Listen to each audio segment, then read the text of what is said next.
Welcome to my Midsummer Fire Festival guide for the Burning Crusade. This event starts on June 21st and ends on July 5th. To start things off, if you're looking for the Classic or Wrath of the Lich King version for this, I'll leave those in the description of this video. The Burning Crusade introduces a new reward system with the Burning Blossoms now being used as a currency to purchase cosmetics and food buffs. You can also now fight Ahune within slave pins on both normal and heroic. Defeating them on both normal and heroic, you'll have a chance at the Deathfrost enchant, the Scorched Stone pet, and then of course the very cool Frost Scythe. Defeating them on normal, you'll have a chance at these 4 epic cloaks, and then defeating them on heroic, you'll have a chance at one of these 4 epic necks. Normally these items have an item level of 110.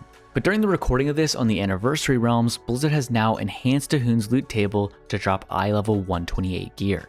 To fight Ahune, you're going to want to get a group together with a tank, healer, and 3 DPS. Head inside of slave pins and you can do this on normal 5 times and then on heroic once. To summon Ahune, pick up the quest at the start of the instance from Numa Cloud Sister. Next, we'll turn in and pick up the follow-up quest, Summon Ahune, from Luma Sky Mother. From here, interact with the Ice Stone to summon Ahune. Pretty straightforward fight. Dodge the ice spikes that will spawn on the ground, defeat the Earth Ellie, and then around a minute and a half later, Ahune will become vulnerable where you can DPS them down. During the ad phase, I recommend ranged DPS trying to dot the boss down or using any other ranged abilities.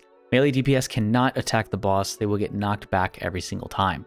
After defeating Ahune, loot the ice chest for the shards of Ahune. Right-click this item to start a quest and simply just turn this in by speaking to Luma Sky Mother. Upon completion, you will get 20 Burning Blossoms and your choice between the Tabard of Summer Skies or the Tabard of Summer Flames. Now let's talk about the buffs that this event has to offer.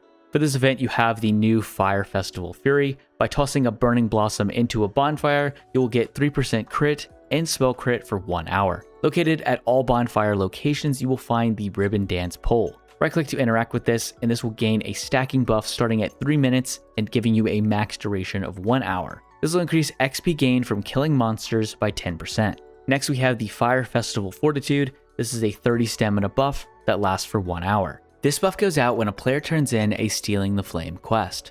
Just like in Classic, you have bonfires all around the world, and this is one of the main ways you'll get your Burning Blossoms. You also have the 2 daily quests with Torch Tossing and Torch Catching. This is probably the easiest way to gain your Burning Blossoms as well as your food buffs for this event. For Torch Catching, you just simply right-click to begin this event, and then you'll need to move around and follow the shadow of the torch to catch it several times. If you're having trouble seeing this, you can change your system graphics for shadows and move this up to 7. This will help you see this a lot better. For torch tossing, there will be a red hunter's mark arrow pointing at which torch you're supposed to throw to. Keybind this to something on your bars, interact with that keybind, and left click to throw the torch. You can also honor or desecrate flames throughout the world. For every friendly city, there's an opposing faction city where you can either honor or desecrate the flame.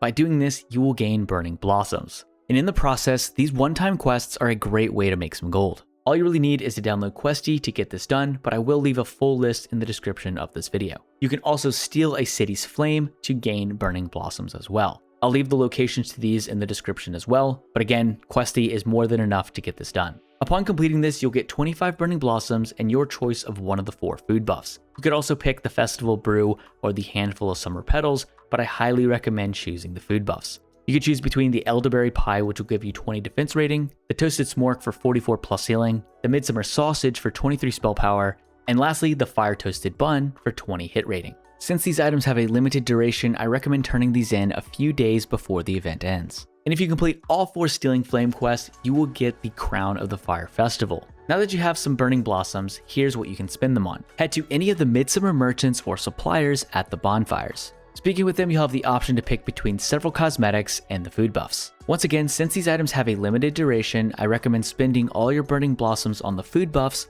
a few days before the event ends. So yeah, that's pretty much it. If you enjoyed this video, be sure to like and subscribe. If you have any questions, be sure to leave those in the comments down below. And as always, I will see you next time.